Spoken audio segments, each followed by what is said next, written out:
I think it's human nature that we tend to gravitate towards negativity. It's just the way it is. It's how I am. And frankly, that's pretty much how the whole world is.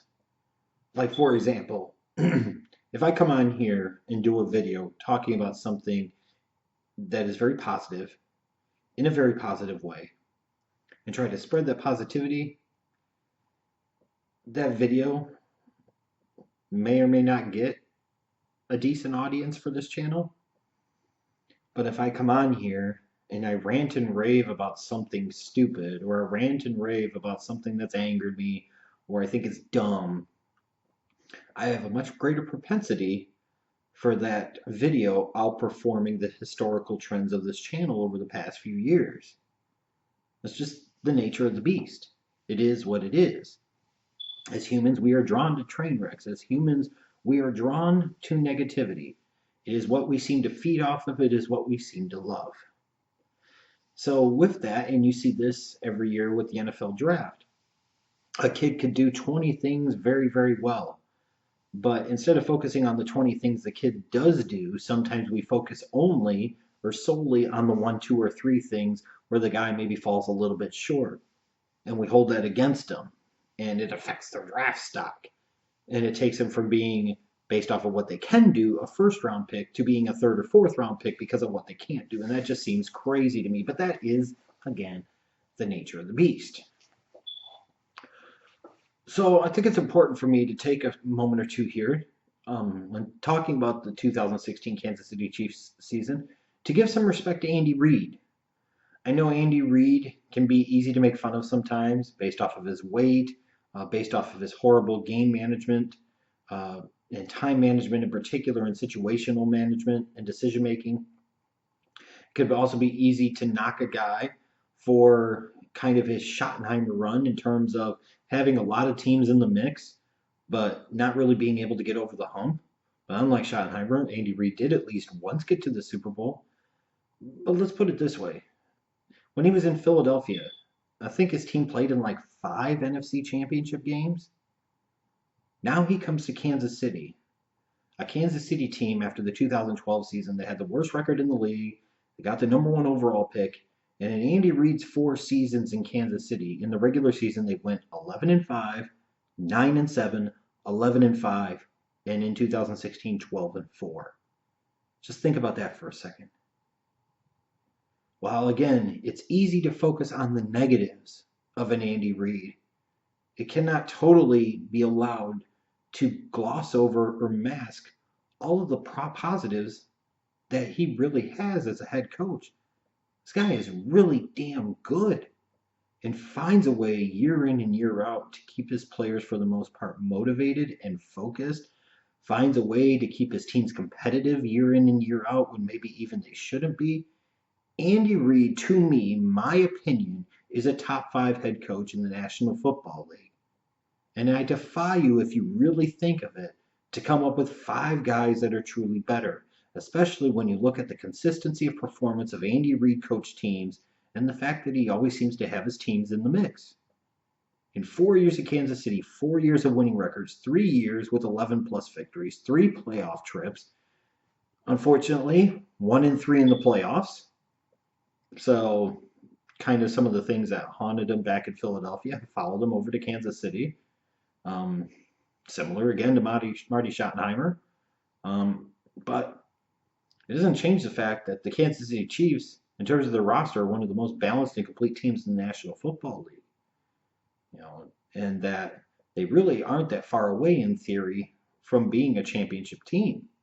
Even when you look at their losses this year, their 4 losses. They lost to Houston, playoff team, divisional champion, won a playoff game. The Pittsburgh Steelers won their division, won 2 playoff games, made it to the AFC Championship game. Lost to Tampa Bay, a team that was on the cusp of the playoffs all the way up to week 17. Tennessee Titans, a team that was able to finish 9-7, lost the tiebreaker to win the division. They were that close to making the playoffs themselves. So the losses that they did have were against quality opponents. And you just look at it and you say, man, this dude knows what the hell he's doing. And you see that Jamal Charles is hurt. A guy that was so important to what they've done offensively for so many years, helping to mask some of the deficiencies they get in other areas on their offense, Alex Smith included. You know, they didn't have Jamal Charles this year, but Spencer Ware steps up and he comes in and contributes and has a decent year. They get Travis Kelce to finally put together the type of season I've been waiting for him to put together in his 4 years with the Chiefs. He finally did it in 2016. He looked like a top flight elite NFL tight end.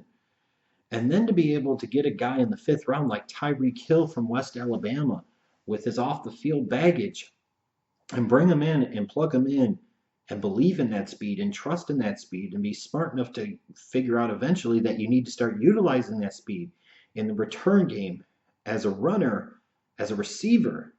And Tyreek Hill comes and changes some of the dynamic of that offense, and it gets a lot more explosive than it ever has been. And while ultimately it was a bitter pill for this team to swallow, losing at home in the divisional round to Pittsburgh, you still have to look at it and respect the fact that this team is even in this position. Because a lot of other coaches wouldn't have them in that. They just wouldn't. But at the end of the day, you are in the business to win championships. And that is Andy Reid's ultimate shortcoming, as it is for a lot of guys. What is it that holds Andy Reid back? Or more importantly in this case, as a team, what holds the Kansas City Chiefs back? Well, in 2016, I think one of the problems was that they weren't able to stop the run as effectively as they have in years past. You know, the old rule is in the NFL, if you stop the run, if you can run the ball, and you don't turn the ball over, you'll win far more than you lose, and you have a chance to win a title when all said and done. And that makes some sense. And while the Chiefs were able to run the ball, they weren't able to stop other teams from running the ball. That was a problem. Also, you look at this team, and still, even with some of the weapons they have, Travis Kelce, Jeremy Maclin when he's healthy, athletes like Chris Conley, and then, of course, Tyreek Hill and Spencer Ware out of the backfield. They have explosive players in that offense, but their offense lacks explosiveness in the passing game. And even when you talk about a Tyreek Hill, some of the touchdowns he did score, those are kind of fluky things. The catch a screen pass and go 70 yards for a touchdown. The 55-yard end around for a touchdown. The reverse for a touchdown. Things like that. They just lack the explosiveness down the field to get big plays and put points on the board in a hurry. And ultimately, that is in part a reflection of the play calling, because in part of the guy at the helm as the quarterback, and that is Alex Smith. This is not to be designed as an Alex Smith bash piece. This is just designed to be a fact-based statement. As long as Alex Smith is your quarterback, you will continue to lack the explosiveness in the passing game because of his lack of arm strength and his lack of willingness to force the ball down the field to try and make big plays happen. That's just not who he is. He will manage games. He will keep you in games, especially if those games are close. And he will win you a lot of regular season games. But when shit comes to pass, he's not the type of guy that wins playoff games. And you don't win playoff games because of him. You might occasionally win a playoff game with him, but look at their 3 playoff trips, 1-3 in the playoffs. I think the proof is in the pudding. This is another one of those Kansas City Chiefs teams with a lot of other pieces in place, but because they went down the wrong path in terms of the quarterback position, they will never be able to get over that hump and get to the promised land. And it's that simple. It's that simple. Alex Smith is a solid starter. Alex Smith is not a championship quarterback. And I don't know how many more years the Kansas City Chiefs need to waste when they have still a little bit of a window of opportunity to slide in there and win one. How much more time can you waste waiting for Alex Smith to become what he's never going to be? If he hasn't become it in 12 seasons in the National Football League, chances are it's not changing now. And in order to compensate for that in any way, you would have to get so much more talent on both sides of the ball to where you were just completely loaded to an epic level that is just not realistic to expect in today's NFL, especially with a Chiefs team that has almost no salary cap space, just did the right thing and re-signed Eric Berry long term, but they gave Laurent Duvernay-Tardif big money as an interior lineman, which made no sense to me. You still got to figure out whether or not you're going to re-sign Dontari Poe. So this is a team that is not in a great position from a salary cap standpoint, and with a journeyman type of game managing quarterback. Where is that difference going to come from if they don't get that quarterback? The Chiefs, as they're constructed, have the team in place in terms of their balance and what they can do and some of the talent they have on both sides of the ball. This team can win a Super Bowl, but they're not winning a Super Bowl with Alex Smith. And that's why you can talk about other team needs, like getting a young inside linebacker that could step in and potentially replace Derek Johnson long term, getting some more help at corner opposite Marcus Peters, getting another running back to contend in that backfield with Spencer Ware and Charkandrick West. Those are positions in this draft that are deep that I would expect the Chiefs to address at some point in time. But at some point in time, you have got to address the quarterback position with an early draft pick. Interesting stat for you.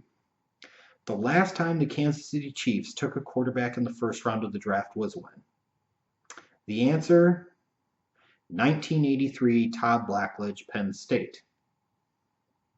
Now, of course, that means in that particular draft that Blackledge was the second quarterback taken after a guy named John Elway, and he was taken ahead of guys like Jim Kelly and Dan Marino, and even to a lesser degree, Ken O'Brien. It has been 33 years since this team took a quarterback in the first round of the NFL draft. 33 fucking years. And I'm sorry, how many Super Bowl trophies does this organization have? Oh, that's right, they have one going back to the Len Dawson days of the 60s.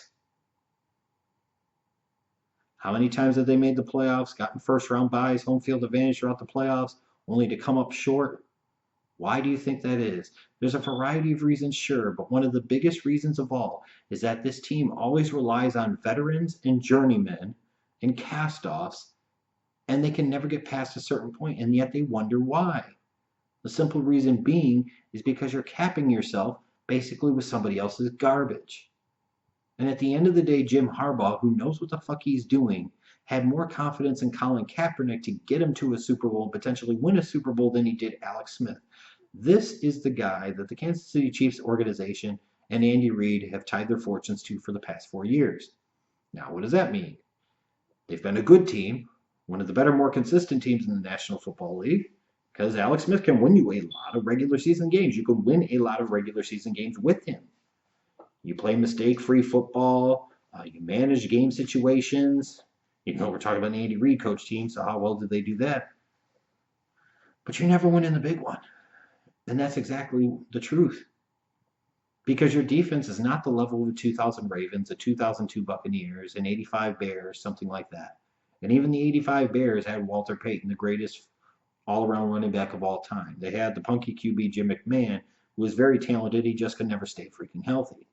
And they had one of the best offensive lines in the National Football League, too, by the way. And the Chiefs don't have that. They don't have that dominant defense that can just carry your fucking organization to a championship. They have a very good defense, but they do not have a great one, and they most certainly do not have a special one. And the reality is they're probably not going to get there. You've got to get more out of your offense. The Chiefs are picking 27th in this draft. I don't care if a guy falls in their lap at 27 or the guy trade up and go get him. At the end of the day, they must draft a fucking young quarterback in round one. That is the only team need that matters. You could talk about this, you could talk about value there, talk about it's not a great quarterback class. Well, at some point in time, 34 fucking years later, you would think it'd be time to go down that freaking rabbit hole and try and identify a young quarterback, get a young quarterback, because it's going to put a little sense of urgency and fire under Alex Smith's ass, and maybe he plays a little bit better. But more importantly, long term, you bring in the type of guy that you could develop, and maybe in 2 or 3 years, you can actually think about winning a Super Bowl. Because otherwise, if you don't, you just be wasting everybody's time. like the Chiefs organization has their fans for many, many years now.